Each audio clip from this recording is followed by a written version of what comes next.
Good afternoon. I will call the meeting of the Environment and Natural Resources Finance and Policy Committee meeting to order, and we do have a quorum. First item on the agenda is approval of the minutes. Chair Heinzman, have you had a chance to review the minutes? I have, Chair Fisher, and I would move the minutes. Chair Heinzman moves the approval of the minutes from March 26, 2026. All those in favor signify by saying aye. Aye. Opposed, no. Motion prevails. The minutes are approved. First item on the agenda today is House File 4740 with Representative Hansen. Representative Hansen, would you like to move your bill? Thank you, Mr. Chair. Yes, I would. I would move House File 4740 to be before the committee. Thank you, Representative Hansen. We have the bill House File 4740 before the committee. Representative Hansen, to your bill. Thank you, Mr. Chair and members. House File 4740, a version of which was introduced in a previous legislature, relates to financial assurance for feedlots and for large feedlots specifically.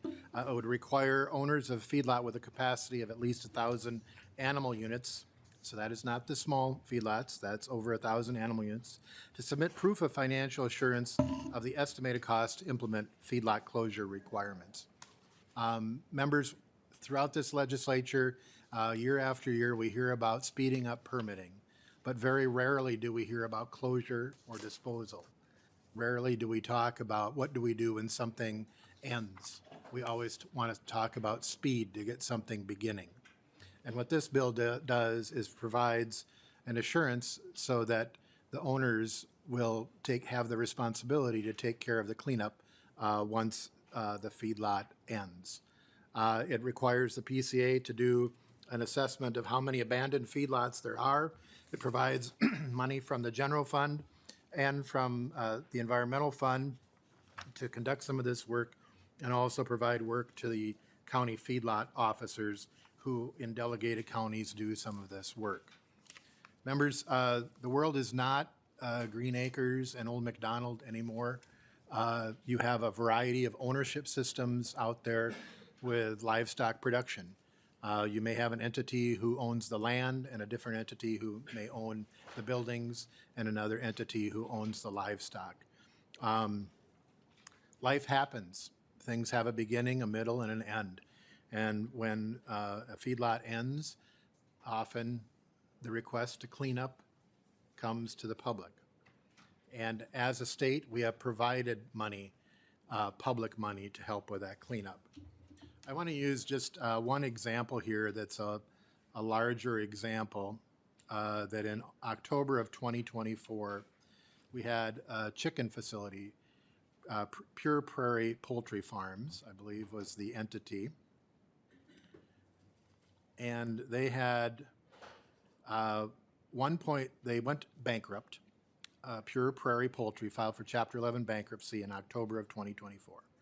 Leaving 1.3 million broiler chickens across 14 Iowa farms and more across Minnesota and Wisconsin. That particular entity had received a loan for $45.6 million from the federal government. If you remember this, there was a scramble to try to find a home for those chickens and those eggs and to properly dispose of them. That's just one example in the poultry world. If you look on the Bowser website, there are several cases where we are taking great pride in using public money to clean up events, to build feedlot facilities, and to also deal with storage. I believe there was one county in northwestern Minnesota that had nearly 60 abandoned feedlots, if I remember correctly. My numbers might be off a little bit on that, but that was an inventory done at the local level. When we brought this bill in front of this committee 2 years ago, we were told that there was no problem, that the price of manure, the value of the manure was so great that there would not be a problem. There's still a problem because ownership may change. You may have heirs that are dealing with the property. You may have, again, diffuse ownership, differences of ownership, but you still have the manure or the feedlot facility left. If you're lucky, you don't have the livestock left if something terrible happens, whether it's an act of God or a weather emergency, etc. So I think we can dispense with the argument of 2 years ago of this is not a problem. Since that time, we've spent a lot of public money fixing this problem, and there's more on the horizon.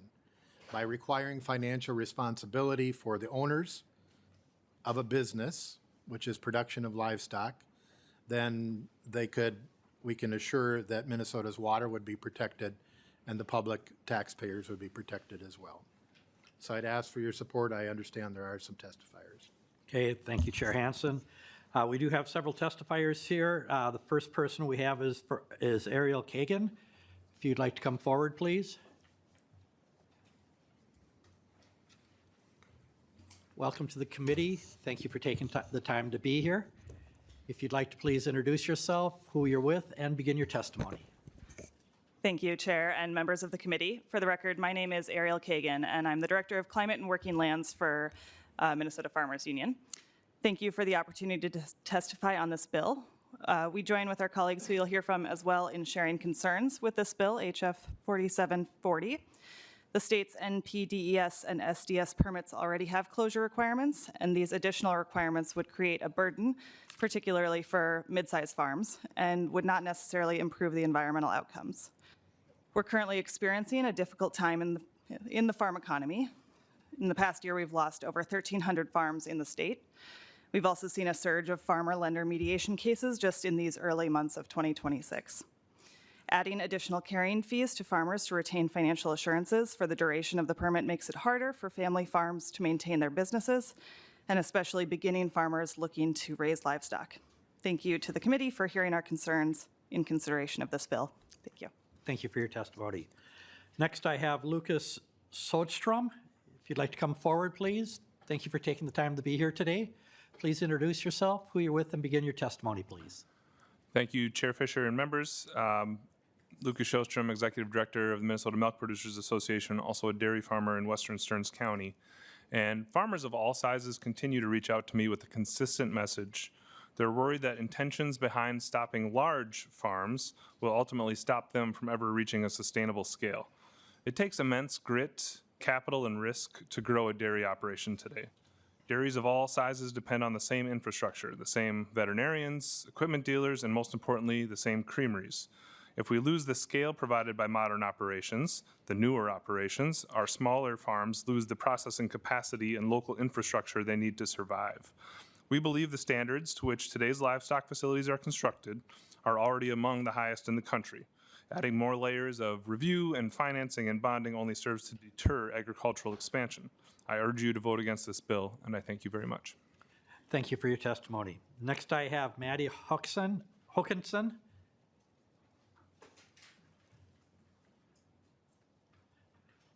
Welcome to the committee. Thanks for taking the time to be here. Please introduce yourself, who you're with, and begin your testimony. Thanks for having me here today. Welcome. Mr. Chair and committee members, thank you for the opportunity to testify. My name is Maddie Hokinson, and I farm with my family near Goodhue, Minnesota, where we raise pigs, beef cattle, and crops on our farm where we've been farming on the same land since 1886.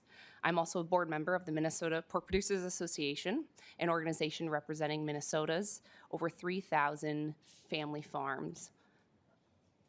We are concerned about House File 4740 and its impact on livestock farmers like myself.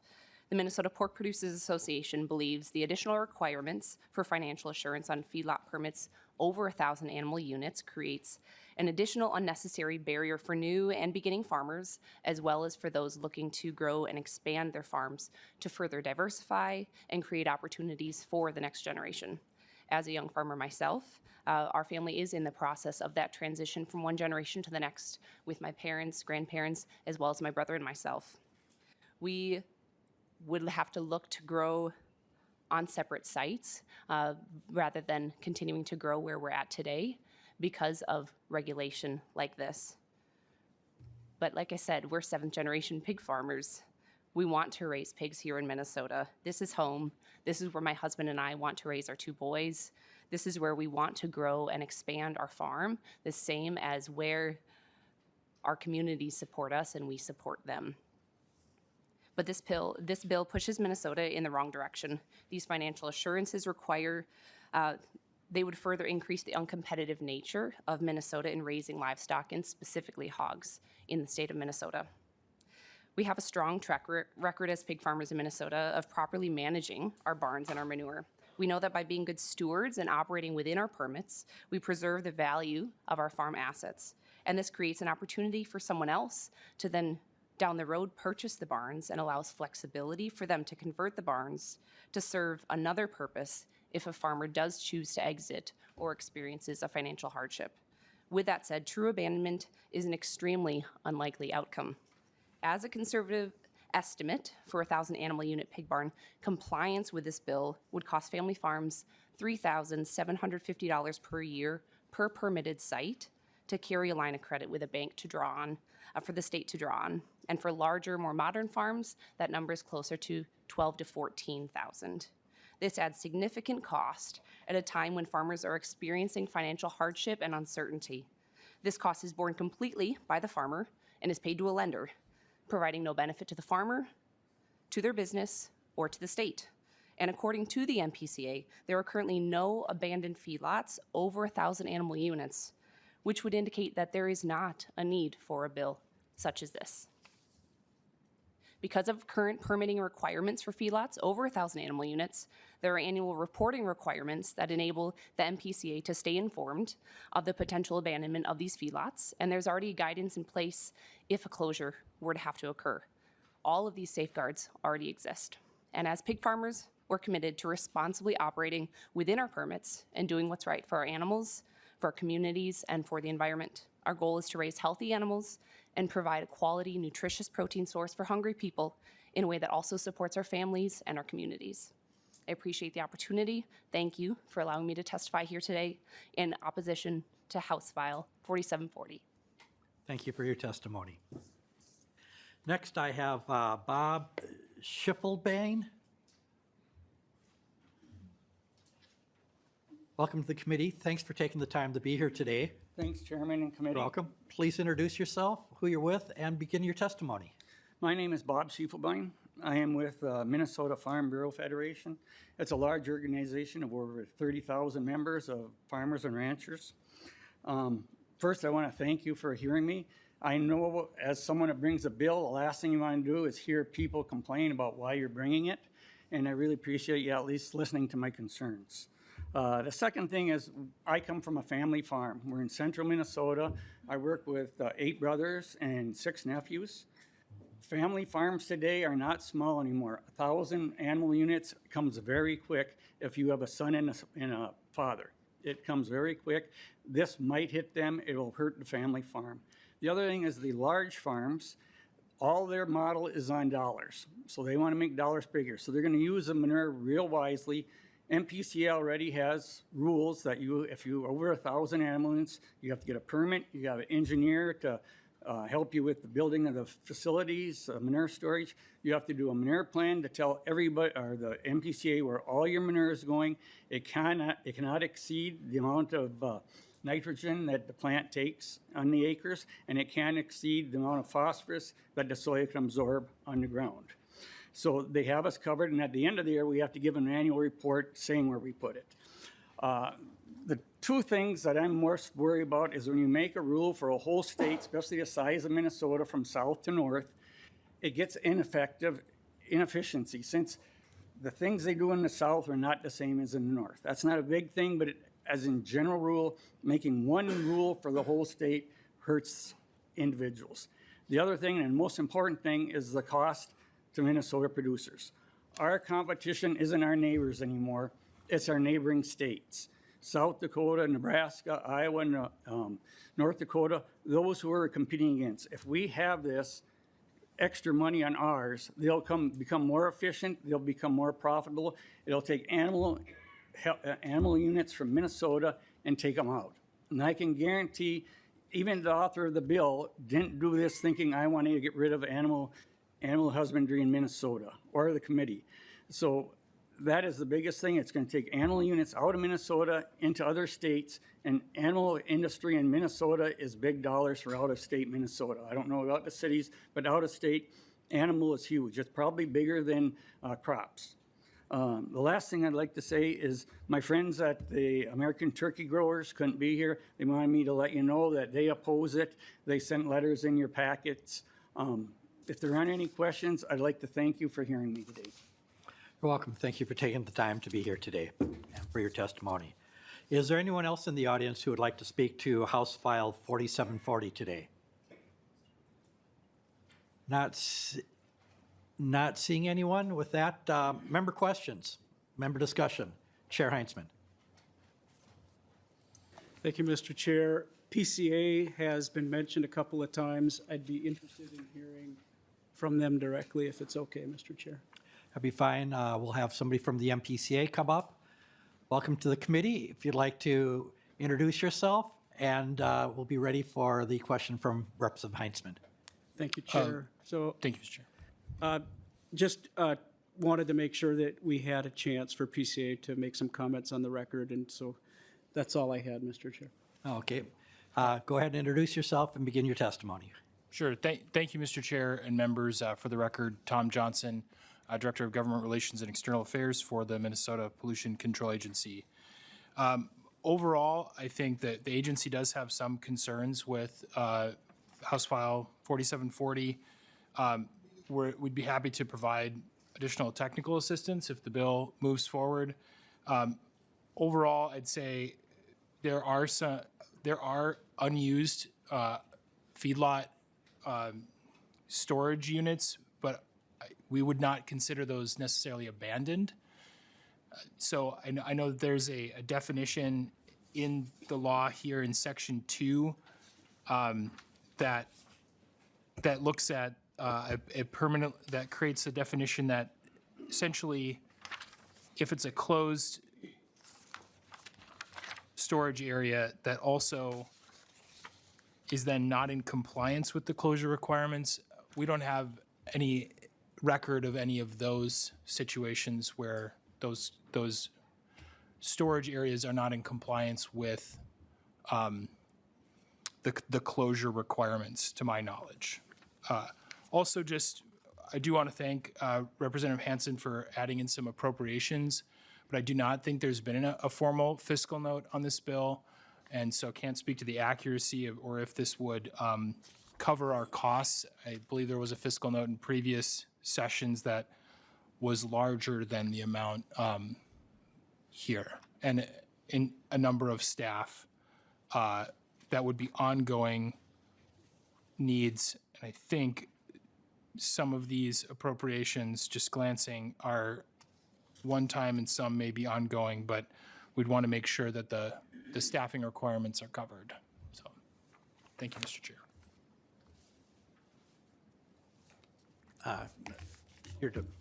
Chair Heinzman. Okay. Okay. Next, I have Representative Jacob. Thank you, Chair Fisher. Representative Hansen, so in my county, Winona County, we have an animal unit cap. And although this is not an animal unit cap, it effectively can act like one because farmers will, in order to avoid this new regulation at 1,000, will start dividing their herds into different locations, find other feedlots. And so with that comes, now you've got to move feed across the road, which beats up the road. Now you've got to move cattle from one place to another, which beats up the road, and especially manure, which, I mean, would probably go through tankers, which again, more taxpayer burden because of the fractured infrastructure. Another problem that we ran into was feedlot officers are much more able to manage manure on a larger operation. They can control that much better. They can tell where the manure is going. It was a complexity that we, kind of didn't expect at the time. And the last thing I would mention is that it could cause people to move their cattle to a different state. Dairy cattle consuming alfalfa, putting alfalfa in the environment, filters the water, better for the environment. I don't see any upside to this. And lastly, I would think that the individual private market would largely handle things. If you close a feedlot and there's manure there, that would either be an asset or a liability, which would really dictate how much the buyer would want to pay for it. So I just don't see where there's a law needed to manage something that the private sector would end up managing anyhow. I don't think I really Hansen. had a question in there. Representative Hansen. Thank you, Mr. Chair, and thank you, Representative Jacob. I think those are all good points, and I think the issue is that the private market, if the private market was going to take care of it, we wouldn't be spending public dollars to clean up these events. We wouldn't have these programs where we have to deal with those abandoned feedlots, which aren't defined in statute.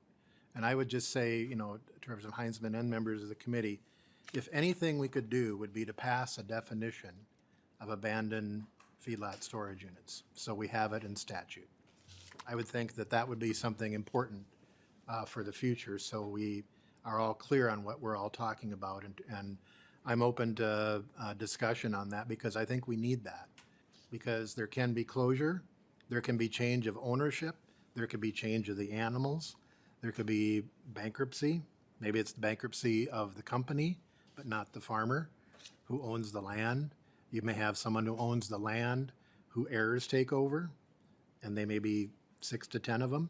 I mean, you're familiar with these challenges that are out there, Representative Jacob, and I think having some definitions are important.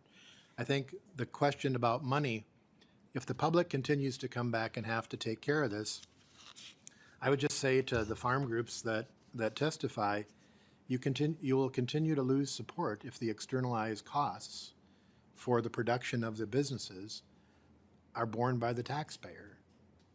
Because the taxpayer will be asked to deal with issues, whether it's education or whether it's healthcare or whether it's cleaning up these events that may be happening.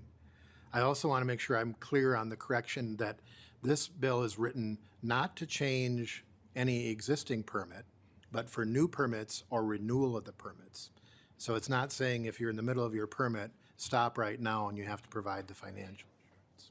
So you would have a rolling cleanup of these permits in terms of having the closure financial responsibility. I think it's important. We look at, and we've had this whole testimony over the last couple years of how do we protect the taxpayer dollars and how do we protect the environment. And an abandoned feedlot, abandoned storage, and I'm fully aware of the difference between liquid and dry, but I am aware of the realities of different ownership, different responsibilities for livestock, the sites, and some of the buildings. This is an issue we'll have to face sooner or later. We can keep putting money into the county feedlot officers, and we can keep putting money into the Bowser programs or other programs to pay for cleanup or storage or management.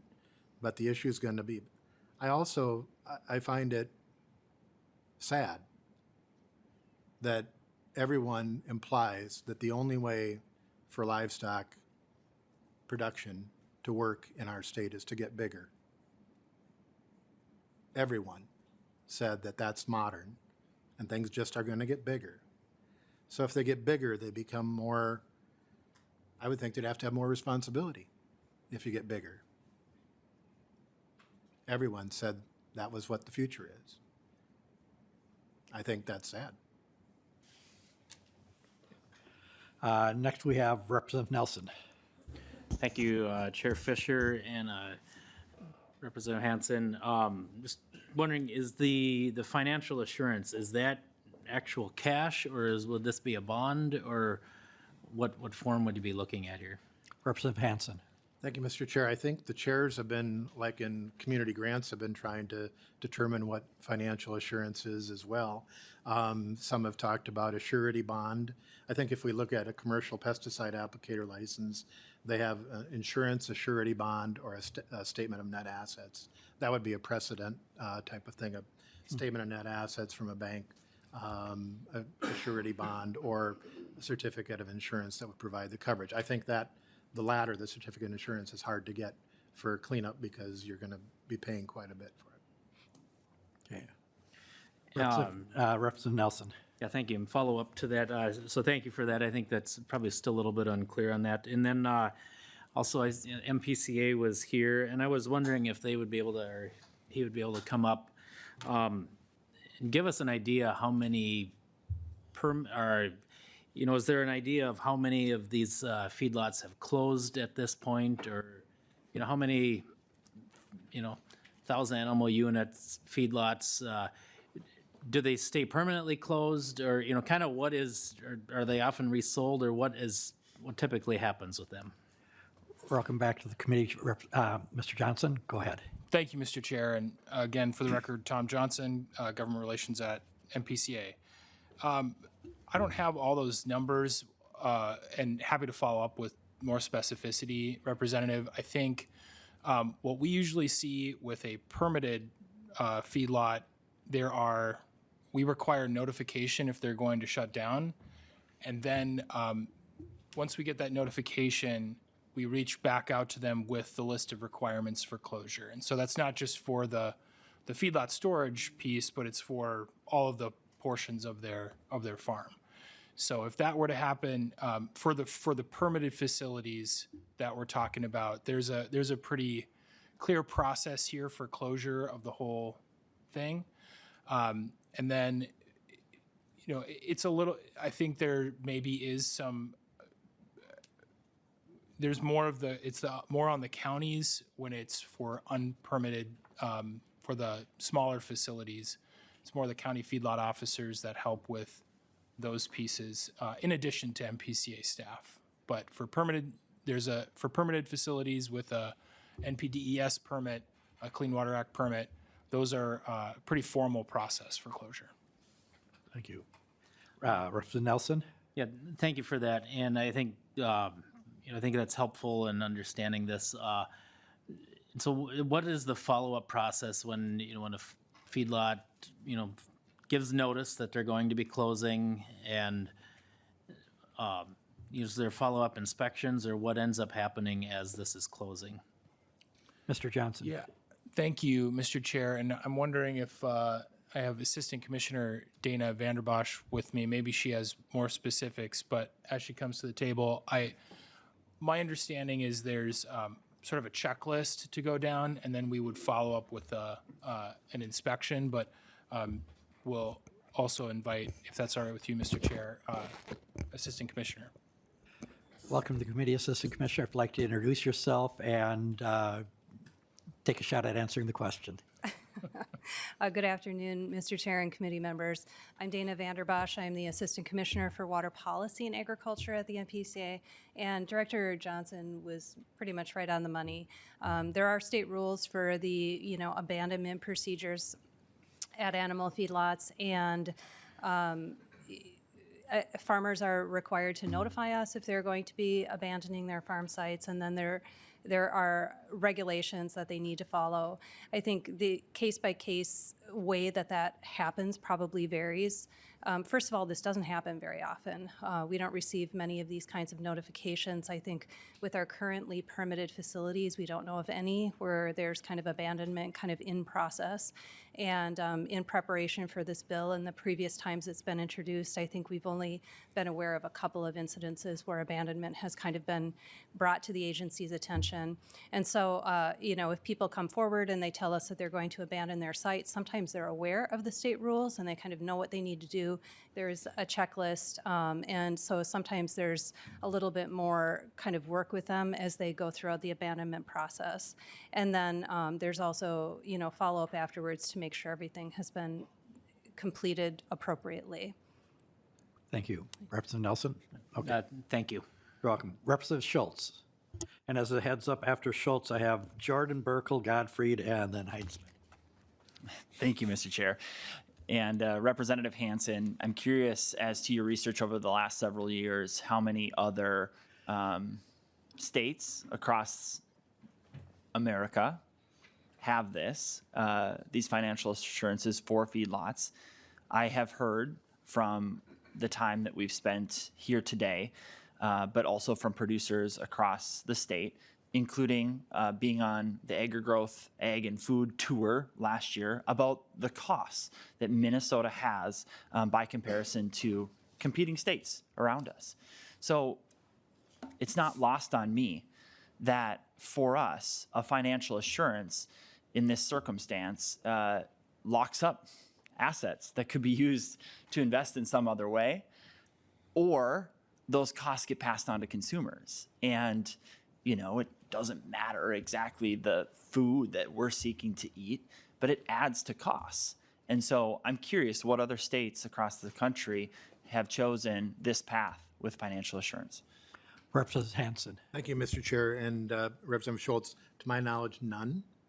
But I think it's important in a discussion of cost to talk about externalized costs, because those externalized costs are the costs that the public is being asked to pick up, whether they're in wastewater, drinking water infrastructure, whether they are in cleaning up, providing assistance to feedlots. Some of the examples I used previously, you can again look on the Bowser page where we put money into those things. So yes, there's a cost of production.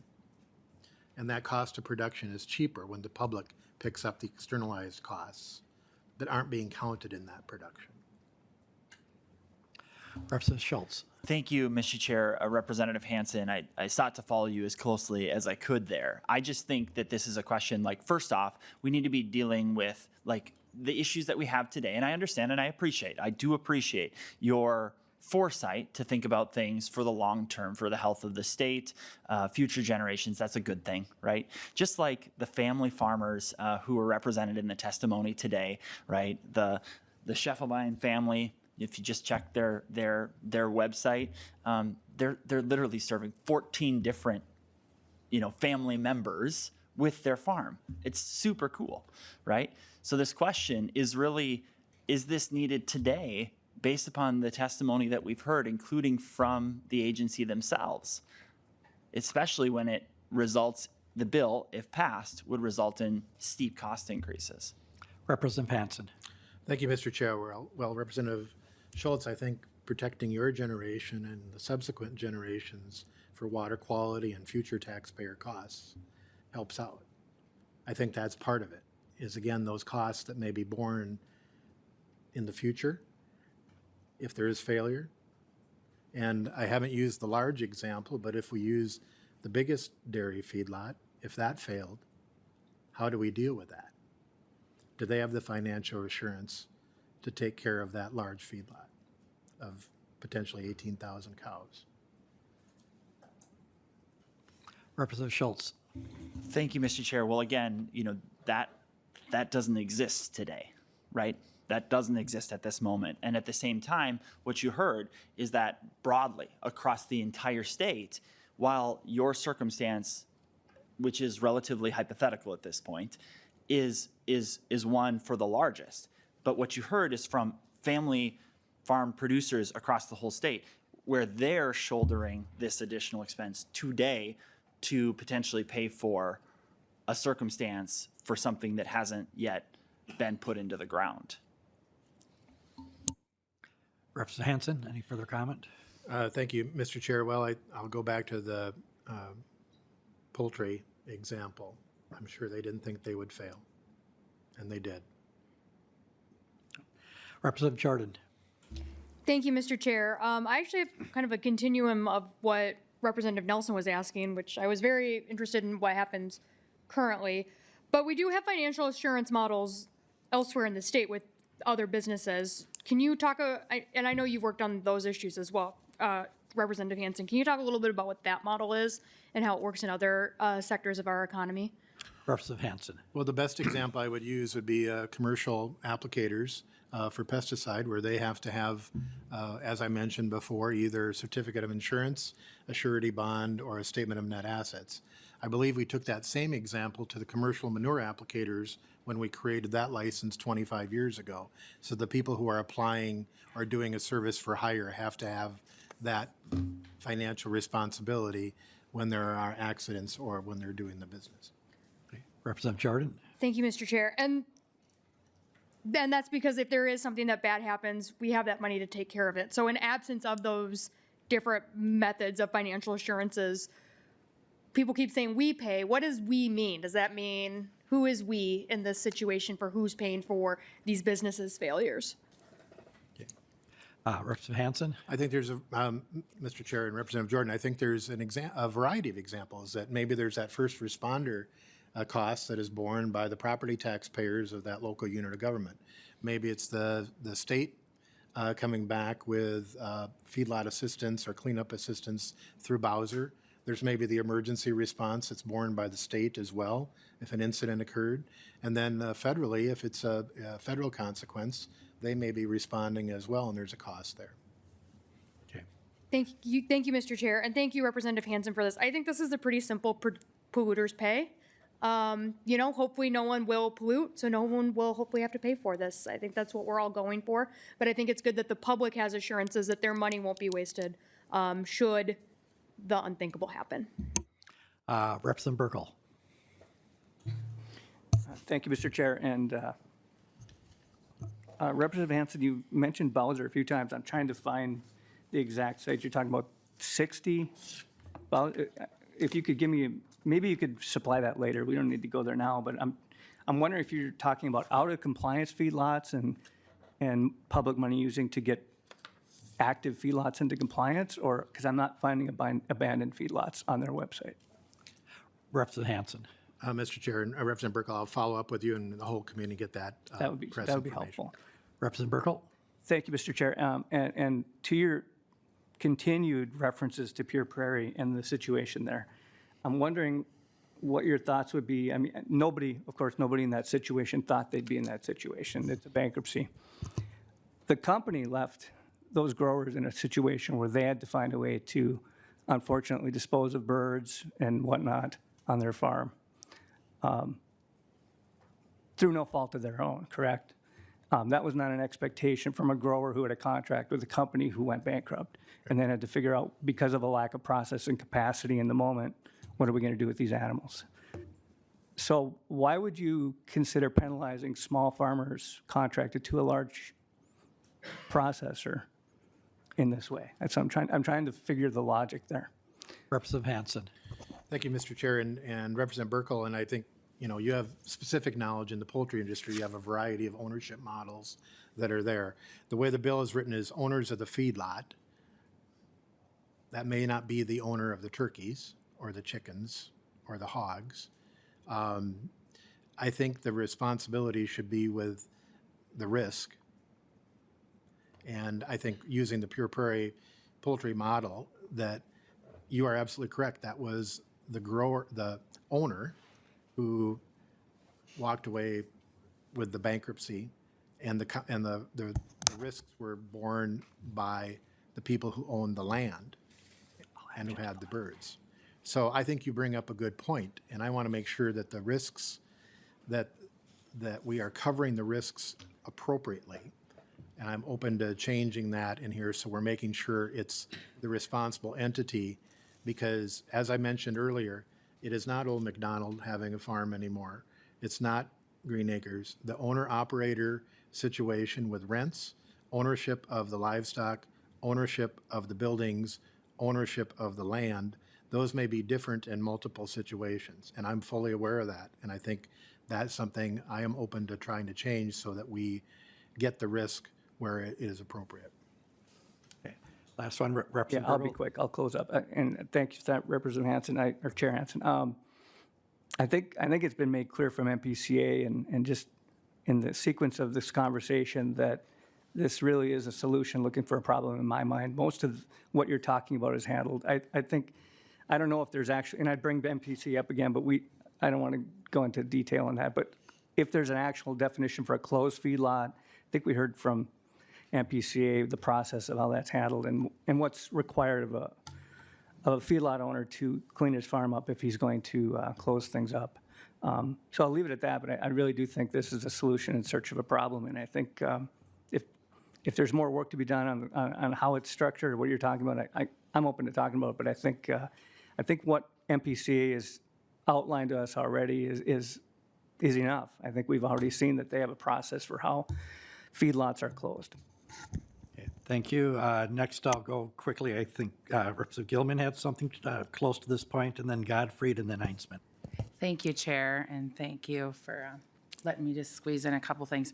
I just keep hearing about the fiscal responsibility of taxpayer dollars, and it's so refreshing to hear that in this committee right now, because I remember just 2 years ago, this committee went through we went through so many things taking taxpayer dollars, and putting on such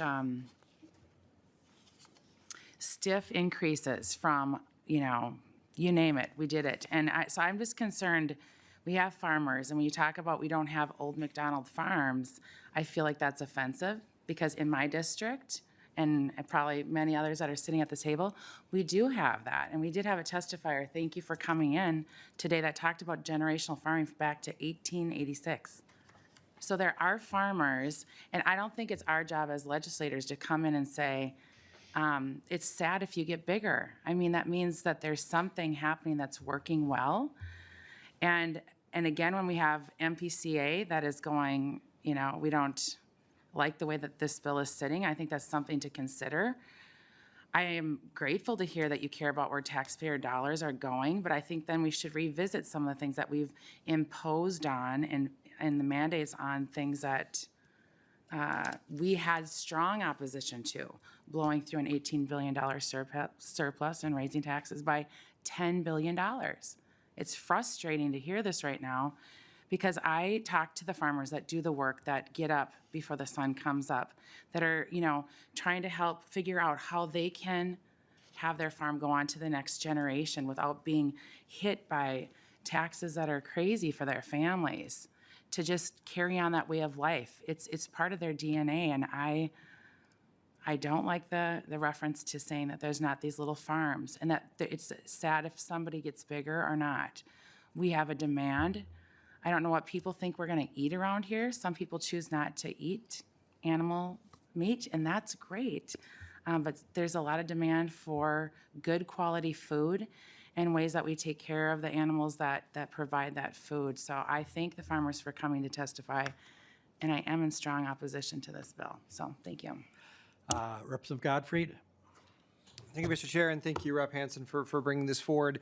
I think it's a good start to a conversation. I think throughout the course of this, you know, we've revealed some ways that it could be tweaked. There's, you know, to let the risk be where the financial assurances are made and whatnot. But I guess, you know, just to ground us in the problem that this is trying to solve, you know, nobody expects to be in the situation that we are in. And when we find the problem, when the problem is before us, when a company goes bankrupt and has to very quickly close all their lots and stuff, and then in the particular case that we have discussed quite a bit with Rep. Burkle, and you know, leave a bunch of growers then to discard a bunch of their product, their animals. That's when the problem presents itself. And that's often when we find private industry coming and asking for taxpayer dollars to clean up the mess. And that's the issue that one of the issues that we're trying to solve here, is that the problems are not readily apparent to us because nobody does expect us to be in this position. And so that's why this bill is being addressed. And I obviously know that this is not the end of the conversation. This is the beginning of the conversation.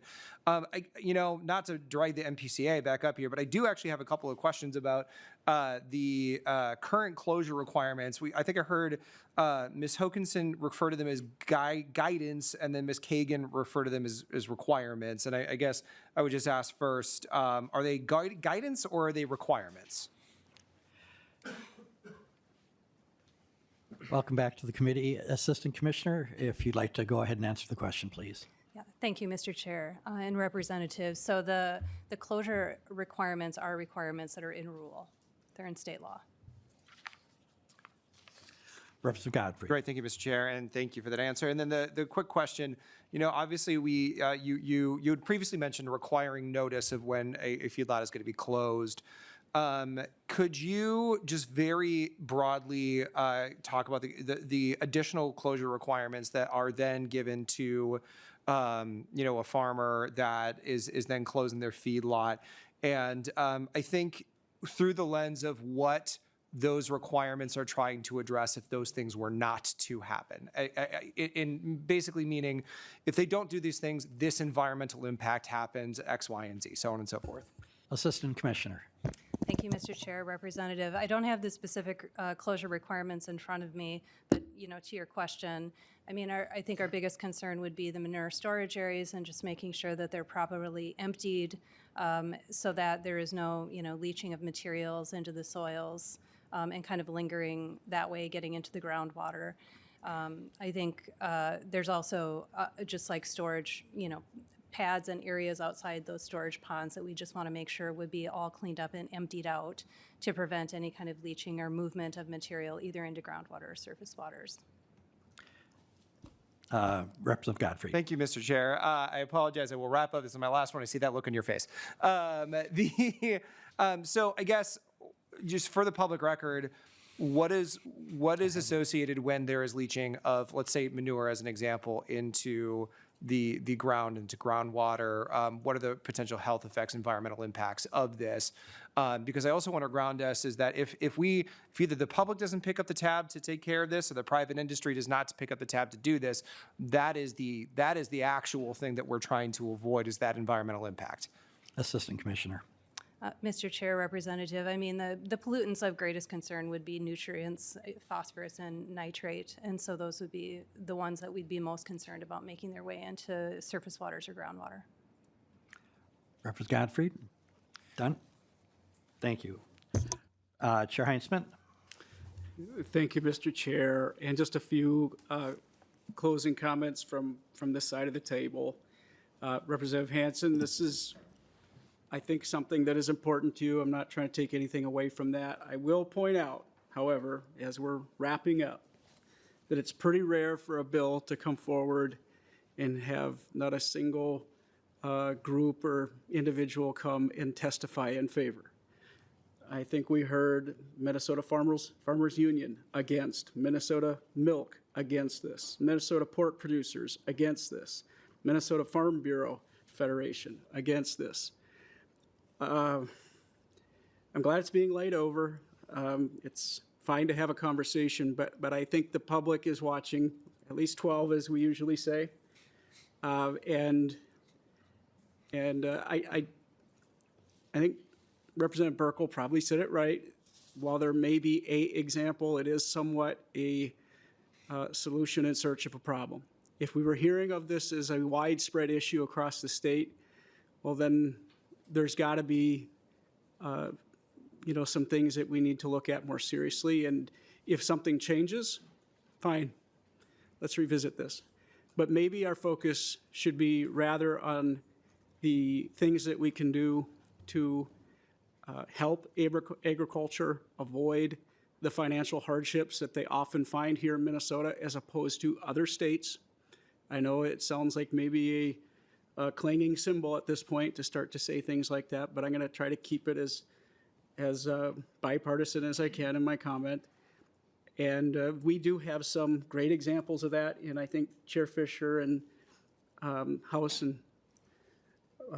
GOP and DFL members are being very collaborative in our work on the community grants program and on a surety bond that's paid for by the ENRTF and so on. That's a great example of something we can do collaboratively. I don't think this is one of those issues today.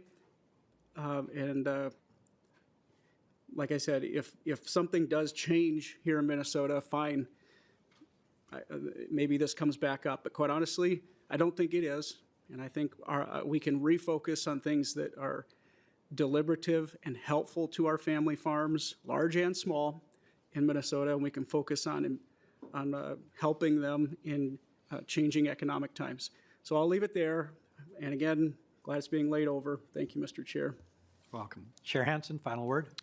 Thank you, Mr. Chair, and thank you for the debate. What is the difference since the last time this bill was heard? Well, you had a collapse of that poultry farm. That happened after. So it happened between then and now. There's an example. It's going to continue to happen because of the volatility. It's unfortunate Representative Gilman has left because I did want to specifically counter something. I said it was sad that all the testimony said that the only way was to get bigger. That is what I said. I've learned after 22 years of being here that broad statements are often used in arguing. I think there's an actual technique for that, but a diverse agriculture is one where people thrive. And I have also seen the old McDonald image used by very, very, very big entities in videos and production. Because it does pull at the heartstrings of all of us, because it's part of who we are as Minnesotans. So protecting our water is also there so that the processors who process the food have clean water to expand or to process. We need that. We'll be back again. These things are going to continue. I'm open to trying to change some of these things to make it work. There will be a new administration next year, and maybe it's time to look at some of these things again. Thank you. I lay the bill over. Thank you. With that, Representative Hansen renews his motion that House File 4740 be laid over. The bill is laid over. Next on the agenda, we have Representative Vice Chair Pursell, House File 3940. Vice Chair Pursell, welcome. Would you like to move your bill? So moved, Mr. Chair. Vice Chair Pursell moves House File 3940 before the committee. I see that you have a technical amendment. Would you like to explain the A1, please? Mr. Chair, if I can have our nonpartisan staff explain, it's a very simple amendment. Okay, Ms. Taylor. Chair and members, it's very technical. It's just replacing commissioner with board since we're talking about the EQB and they do not have a commissioner. Okay, very good. Any questions? Seeing none, all in favor of the amendment signify by saying aye. Aye. Opposed, nay. Motion carries, and the amendment is approved. On to the Vice Chair, on to your bill as amended. Thank you, Mr. Chair. I'm proud to present House File 3940, which would require an environmental impact statement, or EIS, for livestock projects over 10,000 animal units. When I last presented this bill, some of you may remember, there was the possibility of a 21,000 animal unit project, and now here we are 2 years later with a proposed dairy operation that would expand that operation to more than 26,000 animal units. For reference, the average size dairy, according to the last ag census, was less than 400 cows. In the late 1990s, this body debated our feedlot permitting rules. At that time, a dairy of 1,000 was a large herd and therefore requires an EAW. When our predecessors heard that debate, many didn't anticipate the size of projects we'd be permitting in Minnesota today, and with minimal environmental review.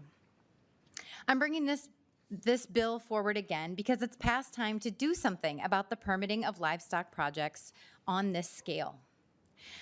This bill isn't unrelated to the large volume water users bill you heard me present earlier this session. I dare to call the scale of a dairy operation a hyperscale dairy, just like we know that hyperscale data centers are a different beast than the data centers that we have today. We know Minnesotans deserve an additional level of scrutiny and transparency around any private operation of this size, even if it's an agricultural land use, not commercial or industrial like my previous bill. I have a deep concern for the remaining rural and farming families across our state who are in another set of farm crises today.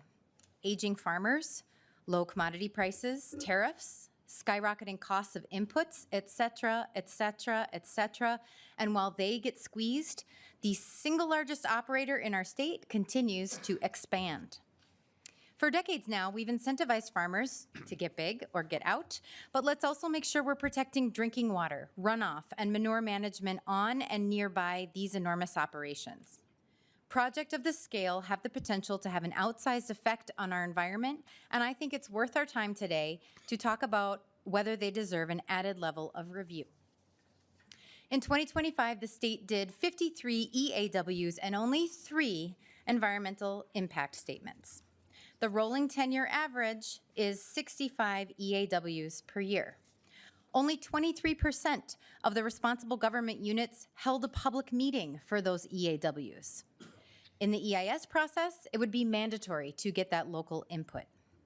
The EIS process also includes a pump test. Often these larger operations dig wells into deeper aquifers, but then pollute into more shallow aquifers where neighbors and legacy farms have their private drinking water come from.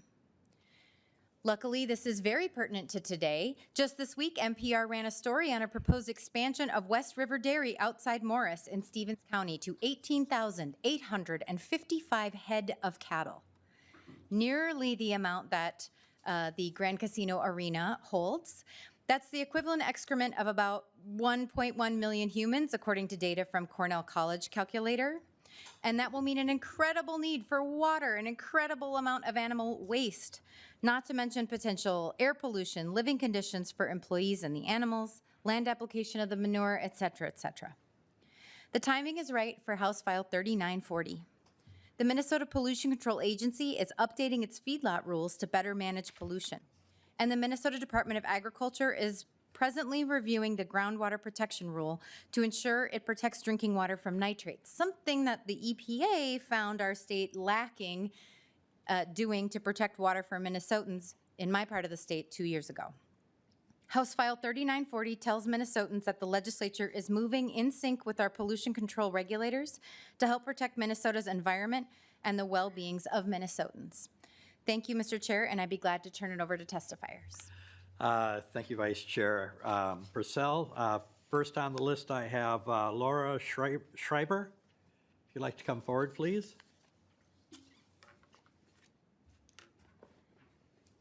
Thank you for taking the time to be here today. Welcome to the committee. Please introduce yourself and begin your testimony. Thank you, Chair Fisher and committee members, for the opportunity to testify. My name is Laura Schreiber. I'm the Government Relations Director for the Land Stewardship Project. We're a grassroots, membership-based nonprofit working to create a more sustainable and just farm and food system. On behalf of our members, I'm happy to share our strong support for Representative Pursell's bill, which would direct the Environmental Quality Board to automatically require that feedlots, whether new or existing, that are looking to expand to 10,000 animal units must undergo a mandatory environmental impact statement, or EIS. Currently, feedlots with 1,000 animal units or more must submit an environmental assessment worksheet, which according to the MPCA is a brief document designed to lay out a project's basic facts and assess its potential for significant environmental effects, which helps determine if an EIS is needed.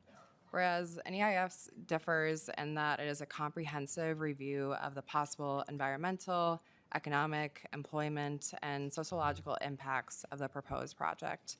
And most notably, a EIS must identify potential ways to minimize these impacts or propose alternatives to the project. It is a tool to gather information to truly understand the potential impacts of a project, considering a variety of factors. This information is especially necessary considering that Minnesota's existing 18,000 feedlots, only 6% are 1,000 animal units or more. A 10,000 animal unit feedlot or more is incredibly rare and deserves to have additional scrutiny. This type of comprehensive review would truly be for the biggest of the big operators. If we take the dairy example, as Representative Pursell has alluded to, in Minnesota, the average dairy herd size is 280 cows or 382 animal units, according to federal census data. In Minnesota, over the last 30 years, we have seen a steady decline of our dairy farms, with 9,000 dairy farms in 1995 to now we are just over 1,600 dairy farms in Minnesota. Small and medium-sized farms are being pushed out of the market due to inconsistent and often below cost of production milk prices and are being squeezed out by larger operations that can flood the market with cheaper to produce milk. Taking into account the economic impacts of a proposed feedlot of 10,000 animal units or more, when our farmers and our rural communities are already feeling the effects of consolidation on Main Street and in the viability of smaller farms, this information is truly critical to have and to inform our future decision-making. Just a few weeks ago, the DNR shared a presentation with this committee on groundwater sustainability, and notably, we don't even have all of our aquifers mapped in Minnesota, especially in western Minnesota. On average, a 10,000 animal unit dairy would use millions to potentially hundreds of millions of gallons of water per year.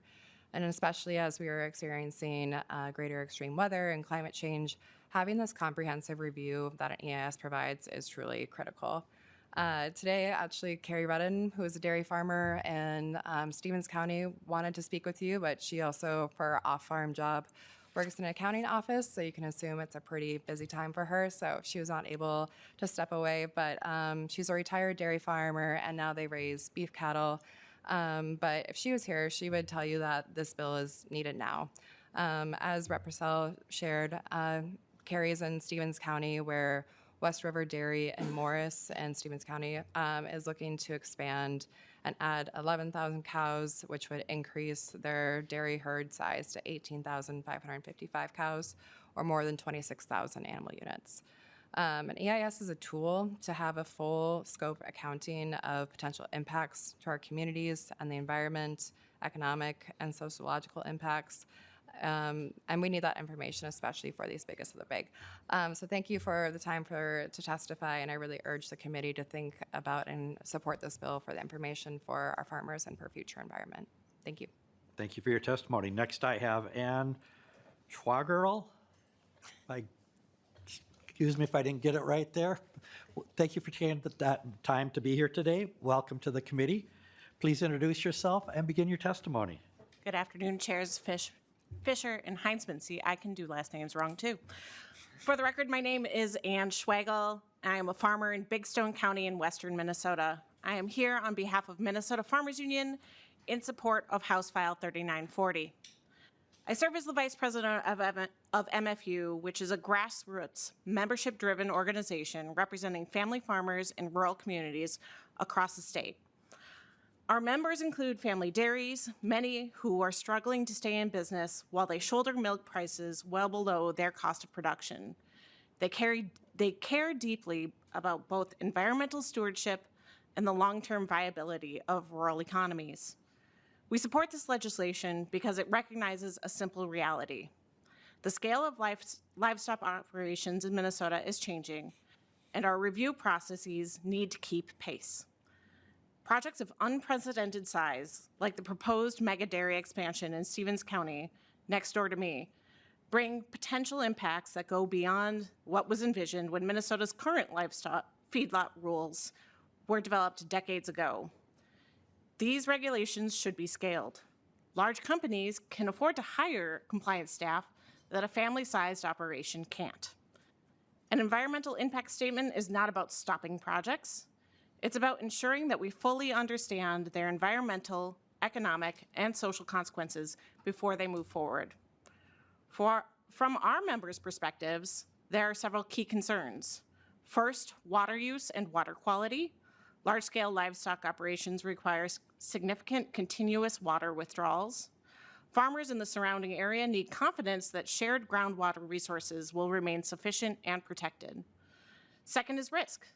As livestock is consolidated into fewer, larger facilities, the consequences of disease outbreaks, natural disasters, or system failures can become more significant, not just for the operation itself, but for neighboring farms and communities.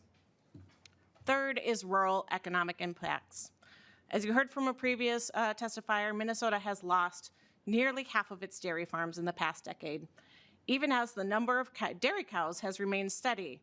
This points to rapid consolidation that can reshape local economies in ways that deserve careful analysis. Finally, public trust. An EIS provides transparency and a meaningful opportunity for community input. When projects are this large and this different, Minnesotans expect and deserve that level of review.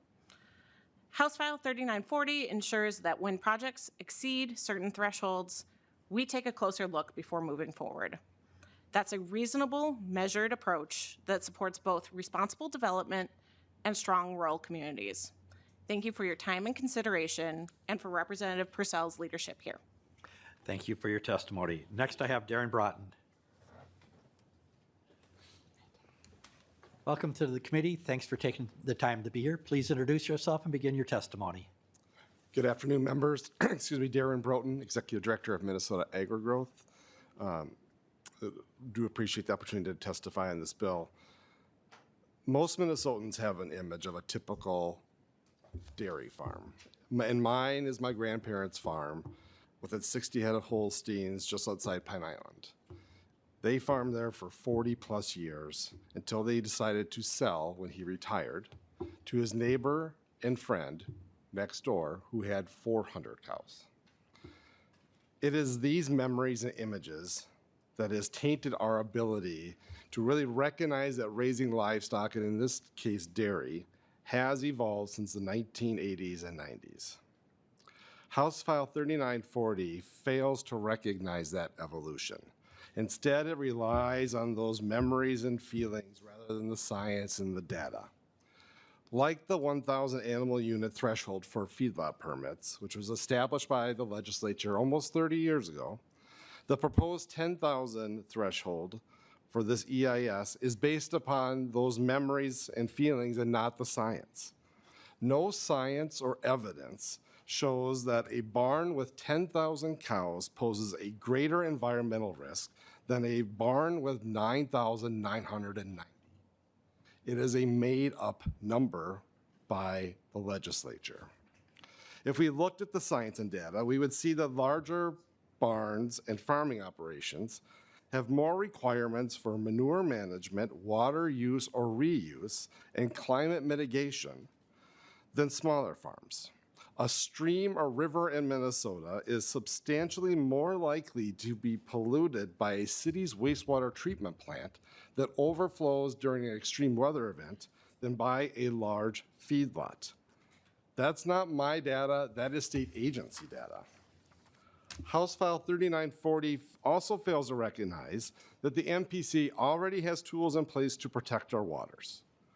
The Feedlot EAW now includes information about water use and reuse, aquifers, and conservation measures, and all of that is available for public comment. The MPC also has the ability to issue an individual feedlot permit to an operator versus a general feedlot permit. The proposed West Dairy permit is an individual permit and would be the most stringent permit in the state of Minnesota. It would require the use of a 60-inch liner for liquid manure storage compared to the 24 inches in the general permit. It requires Riverview to notify the MPCA 3 days before manure is land applied. The general feedlot permit has no such requirement. From stricter water usage to manure management, the MPCA has proposed strict safeguards on our waters. And AgriGrowth will work with any legislator to codify and strengthen the MPCA's authority to issue individual feedlot permits. House File 3940 is weaponizing our state's environmental review and laws to address economic concerns. I want to remind folks that an EIS stands for an environmental impact statement, not an economic one. If the legislature is concerned about the economics of dairy and cattle farms of all sizes, then we should have a thoughtful discussion on it, and we should have a thoughtful discussion on it. But using environmental review and laws to address economics of an industry is inappropriate. Let's use the science and data, not our fading memories, to make better decisions to help Minnesota farmers. Thank you for your time. Thank you for your testimony. Next, I have Lucas Sostrom.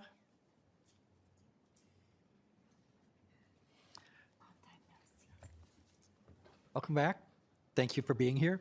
Please you, Mr. introduce Chair. yourself again and begin your testimony. Thank you, Mr. Chair and members. Lucas Shellstrom, Executive Director of the Minnesota Milk Producers Association. Chair Fisher and members of the committee, we stand in opposition to House File 3940. First, I want to reference a few things that have come out through testimony before reading my remarks. It's been mentioned a couple times, the single largest dairy expanding. I just want to remind the committee last time this bill or version of this bill came forward, we had multiple letters from multiple farms come forward.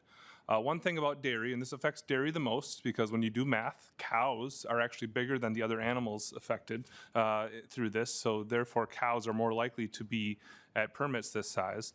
But dairies, if they are built in the state today, and if they are built in the state for the last 20 years, that means they have a willing buyer who knows very well their environmental, their social, their economic outlook and impact. And very likely, the willing buyer of their milk is going to be someone who's familiar and used to that operation. So it shouldn't be a surprise, I think, to the committee that our well-run dairies, and I mean that in every sense of the word, are the ones that the buyers are coming to and saying, hey, why don't you do that again? Why don't you see if you can find another spot to do that? But again, I want to mention that one dairy has been mentioned here today that's up for permit, but multiple letters from multiple farms who would love to be at levels that would be impacted by this bill were submitted last time. Second, one of our issues, I drive 2 hours when I get to come down here and sit in front of you, and I hope many of you take the chance when you get the opportunity to drive 2 hours back and see some of our dairies. I've had the fortunate opportunity through my different professions to see animal units of this scale of several species. Sheep in Colorado, cattle in Kansas, dairy cattle in Idaho and California and Arizona, all well-run operations, many times in complete deserts. Minnesota, we have soil, we have water resources, we have things that other states don't, and vice versa, and we manage them extremely well. And so when we point to things like we've never had something of that size before, well, within our borders, that's correct, but I think some of the laws that were referenced and some of the requirements referenced before may be big reason for that. If you can do this in a desert, you can very well do it in soil that can capture the nutrients and grow a crop on it. As you all know, this bill mandates environmental impact statements for all animal feedlots over 10,000 animal units. While this may be framed as a targeted measure, we have seen this regulatory approach fail in very different ways for one of our neighbors. In North Dakota, they used to have rigid restrictions on how family members could farm together. Second cousins could not partner up in livestock operations, and that was intended to protect the family farm. This has resulted, at least in part, to them having 17 dairies left in North Dakota. The infrastructure there is gone, and they are excited to see new dairies coming back into North Dakota, and I can say that of some of my friends of all sizes of dairies. The transition from an EAW, an environmental assessment worksheet, to a mandatory EIS is a major disruption to the current regulatory framework. EAWs are already required for over 1,000 animal units. Moving to a mandatory EIS adds layers and layers of review that negatively impact project timelines and costs without necessarily providing additional environmental protection. One other thing referenced here was that farms of this size will pollute into shallow aquifers. I take strong issue with that. First of all, over 1,000 animal units, it is the non-pollutant discharge elimination system. That means pollution is not allowed, and they need to know where the water is coming in and where it is going out. And so I think to say that they're polluting into shallow aquifers nearby would be a misstatement slightly. Every dairy cow in production, back to the economics, represents 25,495 in annual economic impact. We have a regional demand for 250,000 cows. That is, processing plants that are being built now are going to be demanding 250,000 cows. And if we wanted to, every single one of them could be built in Minnesota or could be added in Minnesota. If we make the environmental review process insurmountable, that growth and the $1.4 billion in economic activity that it comes with it will move west to the I-29 corridor in neighboring states. We urge you to let farmers figure out the best way to grow their operations rather than eliminating dairy growth through legislative mandates. Thank you. Thank you for your testimony. Finally, I have Hunter Pedersen. Welcome to the committee. Thank you for taking the time to be here. Please introduce yourself and begin your testimony. Thank you, Chair Fisher. For the record, my name is Hunter Pedersen, and I serve as the Public Policy Specialist at Minnesota Farm Bureau Federation. We are a general farm organization with 30,000 family farm and ranch members across the state of Minnesota. And I appreciate the opportunity to be here today to testify in opposition to House File 3940, legislation that would require an environmental impact statement for livestock projects over 10,000 animal units. As evidenced by the consistent reporting they already do within current regulatory frameworks, farmers and ranchers of every size and shape take their role as environmental stewards seriously. The existing environmental review framework, in our view, already addresses the environmental concerns that come with larger farms. Currently, the Commissioner of the Minnesota Pollution Control Agency can already determine whether a formal environmental impact statement is necessary after reviewing the submitted environmental assessment worksheet, EAW. All farms that wish to expand over 1,000 animal units are required to fill out that EAW. And setting a mandatory environmental impact statement precedent for specific farm sizes would deter the future growth of family farms, which often look to expansion as a way to keep the next generations on the farm and in agriculture. We certainly recognize the concerns that come with larger farms in regard to the environment, and we believe in the value of competition in the marketplace. The economic impact and growth, the economic impact of the growth and opportunity that these farms bring to their local communities cannot be understated. The addition of another assessment to an already robust regulatory framework can be hurtful not just to the farms that could possibly expand to this size proposed in the bill, but also to the smaller operations around them. Thank you for the opportunity to voice our concerns about this legislation, and I would ask the committee to oppose the bill. Thank you. Thank you for your testimony. Is there anyone else in the audience that would like to testify to this bill? Seeing none, I will move on to member comments. Chair Heinzman has got some questions for the MPCA. If they'd like to come forward, please.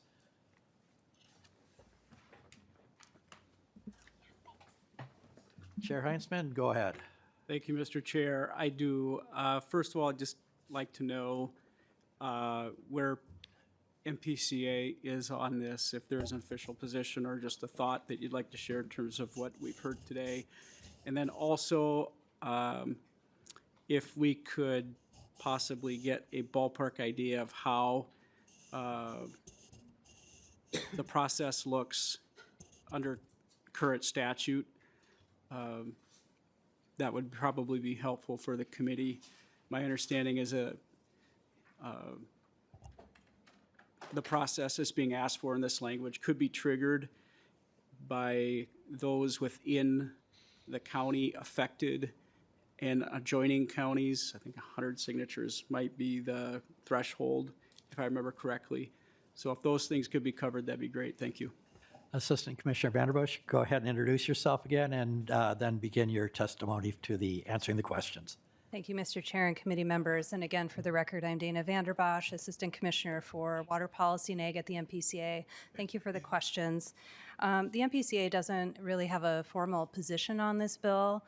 We recognize that the legislature can create these new categories for environmental review, and we don't necessarily have a concern or a position on that. I will say the exact number that you would use as the trigger for a new threshold requiring an EIS is difficult to determine, and we don't have a recommendation that would be based on any kind of data. So I think that would be the answer to your first question. And you asked questions that are more procedural, right, about completing an EAW. I'm wondering if those questions are for me or for the Executive Director of EQB. Chair Heinzman. Yeah, thank you, Mr. Chair. My recollection, in fact, this would be just last year, is that we could trigger an EIS if 100 Minnesotans that live within the county of the project or an adjoining county, they could submit a petition to the EQB. Now, that was a change that was made in a bipartisan way last year. That was my recollection. I just wanted to make sure that that was pointed out for the record today as we're discussing this bill, because I don't want people to be under the impression that there's no way for us to move from an EAW currently and not have any circumstances that would be available if an EIS was something that was determined to be necessary. So I just wanted to confirm that on the record. Thank you, Mr. Chair. Hi, welcome to the committee. If you'd like to introduce yourself and begin answering the question. Yeah, thank you, Mr. Chair, members of the committee. My name is Catherine Nuschler. I'm the Executive Director of the Environmental Quality Board. So with the environmental review process, any environmental assessment worksheet, when it's completed, at the end of that process, the governmental unit, so for feedlots, the PCA, has to make a decision about whether there should be an EIS completed for the project. And that's based on sort of the type of the environmental effects, to what extent they're subject to mitigation. There's decision criteria laid out in rule. So any EAW can proceed to an EIS if that's determined to be needed based on the rule. The petition process, which as you noted was changed last year, allows for the public with 100 signatures in the county of the project or an adjoining county to petition for an EAW. And then that EAW, if the governmental unit determines is warranted based on the potential for significant environmental effects, would go through the regular process, could proceed to an EIS, but there is no petition directly for an EIS. Chair Heinzman. Thank you, Mr. Chair. I appreciate that testimony. I think it was important for today's discussion on the bill. So I'll hold my comments further till the end. Thank you. Representative Hansen. Thank you, Mr. Chair. I have some questions for MPCA's. Mr. Johnson.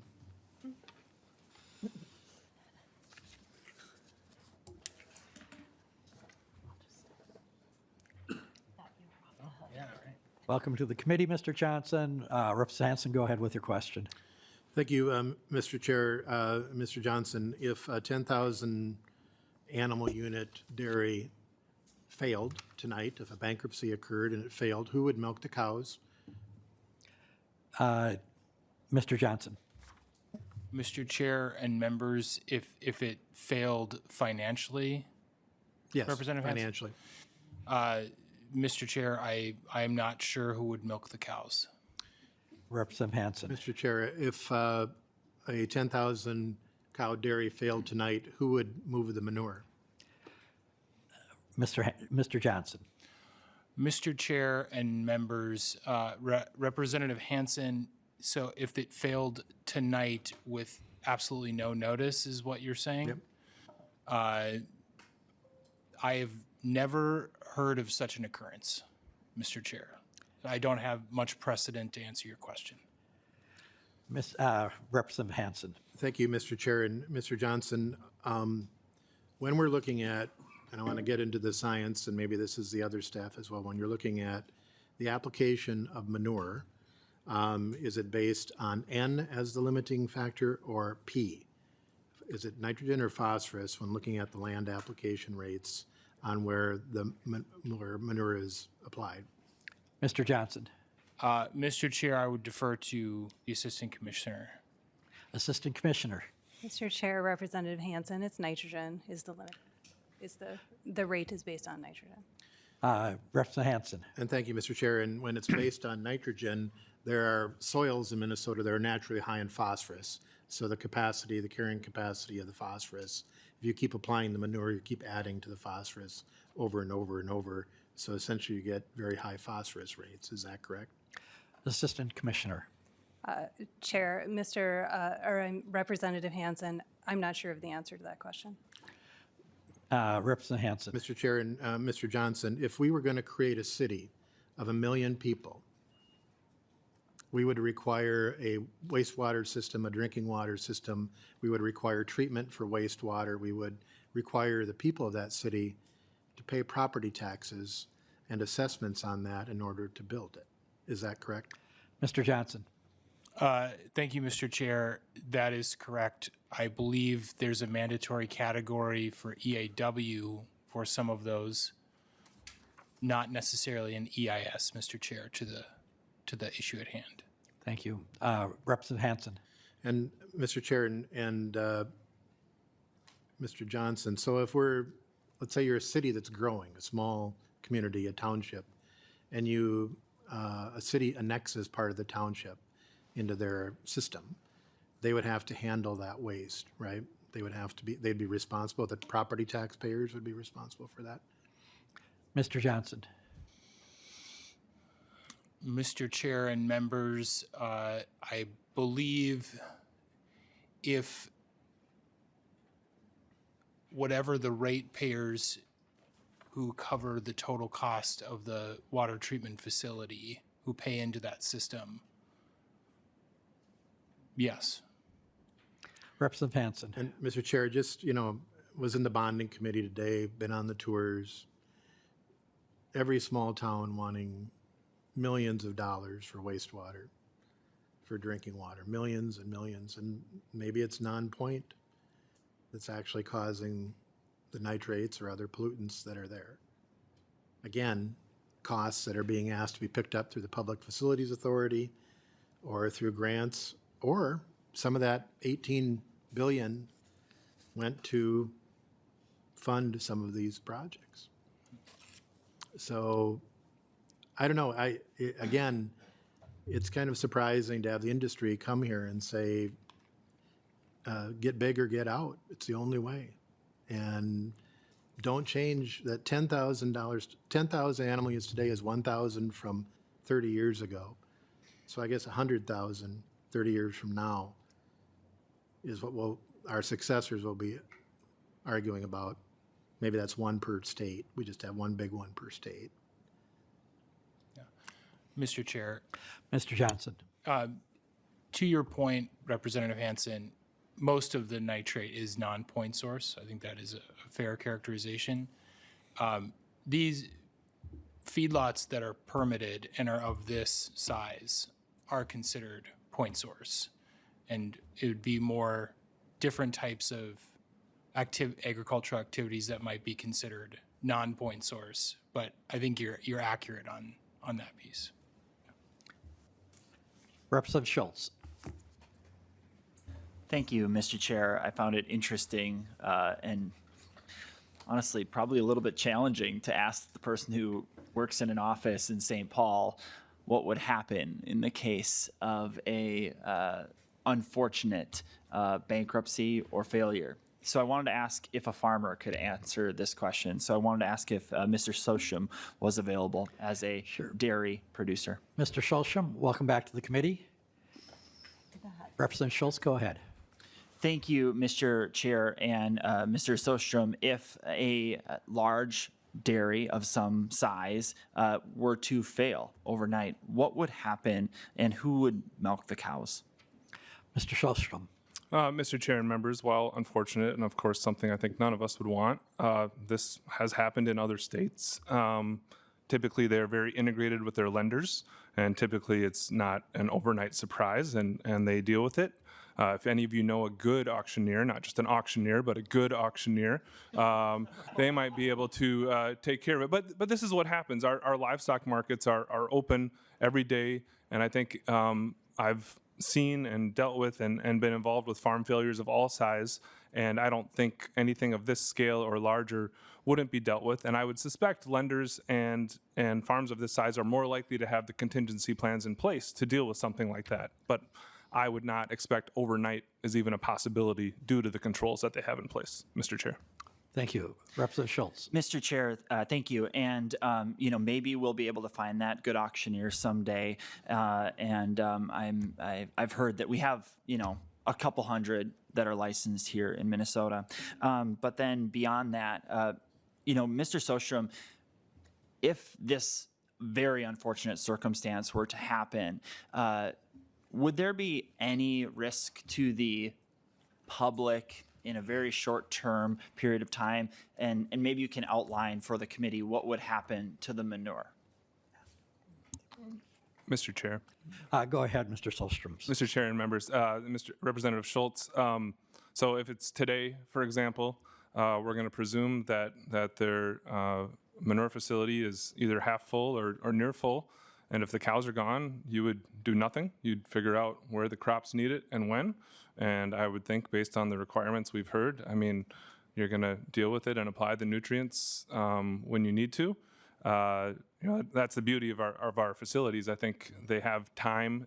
They have the measures built in that whatever day of the year this happens, assuming the animals are gone, you could wait. I would say, I'll let MPCA answer if they differ, but you could wait a couple years and those nutrients are going to be good, but the faster you apply it, the better it's going to be for the crops.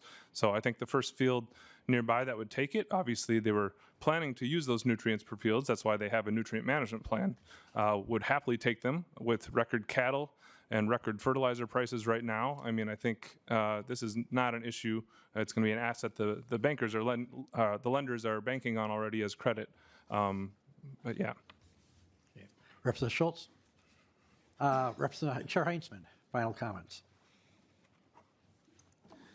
Thank you, Mr. Chair. Members, I don't have any further questions, Representative Pursell, so don't worry about that. But I do think that this bill coming forward, unfortunately, is very similar to the previous bill in that could make the argument that this is a solution in search of a problem. If it was a widespread issue statewide, let's revisit this. In the meantime, we are proposing yet more regulations for farms, and we have a trend of sorts where we have environmental groups pitted against agriculture.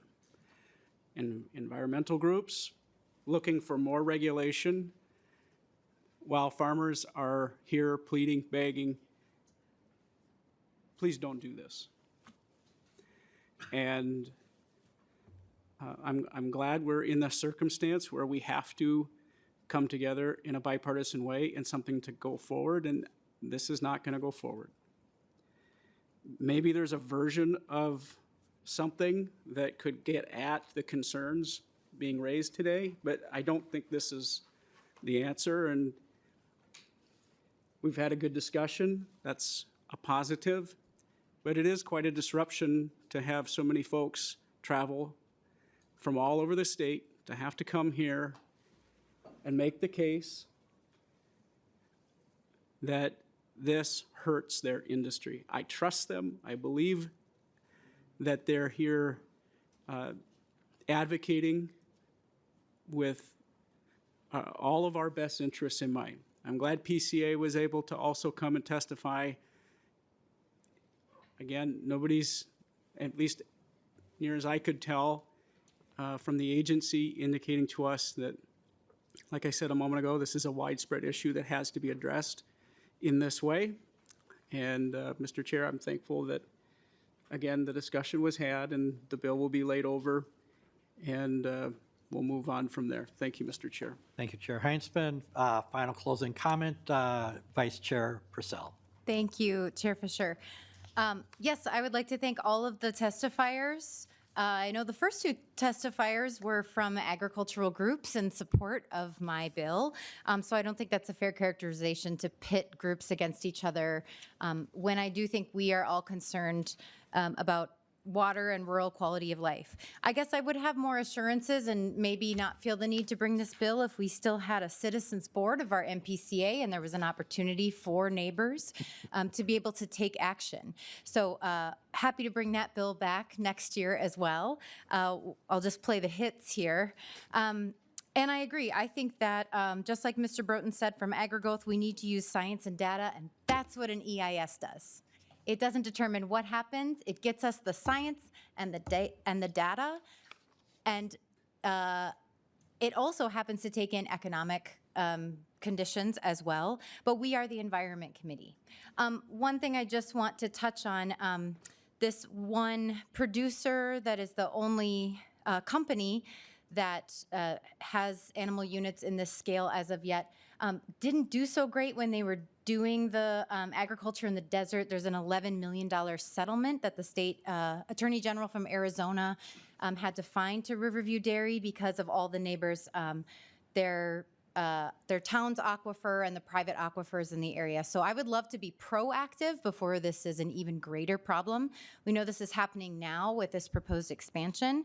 The MPCA will be holding public meeting on Tuesday, April 28th from 6 to 8 p.m. at the Southside Event Center and Reception Hall in Morris, Minnesota, where public comment on the feedlot permit and also this proposed expansion. If you are in that county or in an adjoining county, please, this is the way you can get some more information. And I am grateful for all the time today. Thank you, Chair Fisher. Vice Chair Pursell renews her motion that House File 3940 as amended be laid over. The bill is laid over as amended. With that, we will go to a quick presentation on the governor's proposal here. First up, we'll have John Frawley from the Minnesota Zoo as they're getting set up. Then we'll have Lisa Beth Barajas from the Metropolitan Council, followed by Colonel Rodman Smith and then Tom Johnson. And we've got exactly 11 minutes here to flow through this. So I want to say thank you for doing abbreviated versions here. Mr. Frawell, go ahead and introduce yourself and kick us off. Mr. Chair, committee members, John Frawley, Director of the Minnesota Zoo, thank you so much for the time. Reminder about the Minnesota Zoo real quick. We are a state agency. We have a new economic impact reaching over 320 million. The zoo is doing quite well with over 1.5 million visitors. We're actually a nationally recognized zoo, but we're also unique in that the state funds us at this current time. About 36% of our operating budget is funded by the state. We are grateful that the governor recommended a supplemental budget for the zoo of 3.8 million. This aligns with the budget request from last session, which we did not receive the full amount to cover our critical operating needs. The zoo does have a major operational adjustment need. Our current budget is underfunded and is currently running on reserves. So this supplemental funding will get us, it'll be a one-time bridge through this biennium, but we will be looking towards the next session to make a case about a safe and better operating level. The zoo has taken aggressive action. We have been, we've cut over 4.5 million of our budget. We have over 20 plus positions that are vacated right now. We've been eliminating guest experiences. We have our pricing at the peak of what we can do to make, with still keeping the zoo accessible. And a lot of people ask us about our foundation raising money. That raises capital, but not operating budgets. The real drivers behind this, obviously, are our workforce. We're a large zoo, but we have one of the smallest workforces per zoo size in the country. So that's putting a lot of pressure, especially with all the vacancies and open positions, and the compensations and benefits to serve that group and to grow that group. We also have aging infrastructure. It's not the new zoo anymore. We're rated among one of the worst state agencies for infrastructure, with 1/3 of our buildings in poor crisis conditions. Those two things together create human and safety animal risk. This is me coming forward as a director saying we're at the level that is concerning. We need to bring a better staffing. When we look at our incident rates and we look at core problems of the incidences, the root causes, it's tracking back to staffing levels, it's tracking back to facilities. And our rates are some of the highest in state agencies. On top of all of that, as you know, the zoo operates, it depends on weather. This last season, we had 32 days of rainfall, 13 days of record-breaking heat, 22 days of air quality concerns, not to go outside, and major highway construction. So those are the things that our budget has to navigate. And so I appreciate you considering this request, Mr. Chair. Thank you so much. Appreciate your presentation. Next, we will go on to Met Council.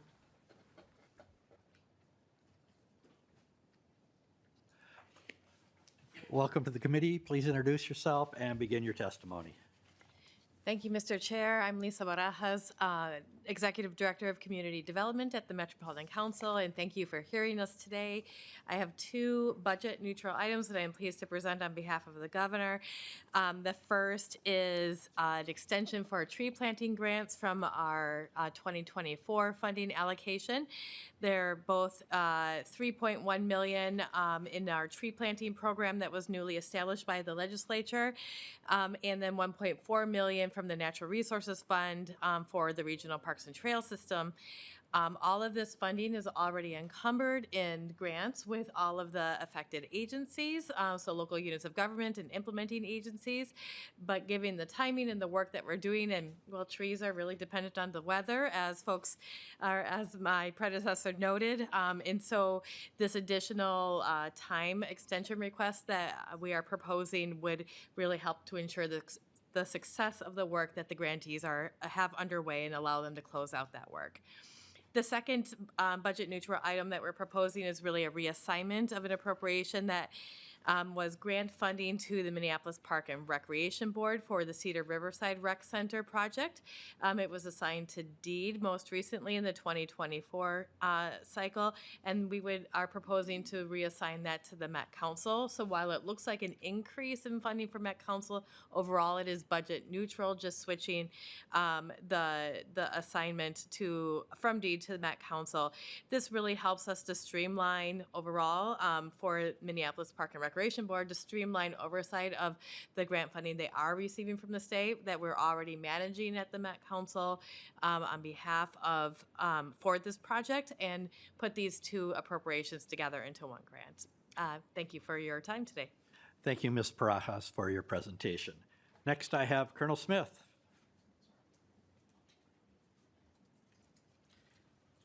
Welcome to the committee, Colonel Smith. Thanks for being patient with us today. If you'd like to go ahead and begin your presentation, please.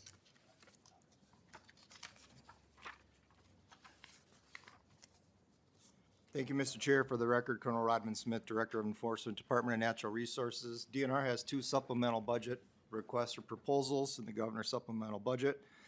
The first is the law enforcement response costs. So conservation officers are licensed peace officers and a state resource when it comes to licensed peace officers. This year, we've had a couple of instances where there are mutual aid requests for state law enforcement resources to assist local agencies where they could not staff those incidents. Typically, those requests go to the state patrol, and then if they can't staff those, they call us to help with that staffing. So this year, we did help at the request of Minneapolis PD do some patrols around schools after the tragic Annunciation shootings for about a week.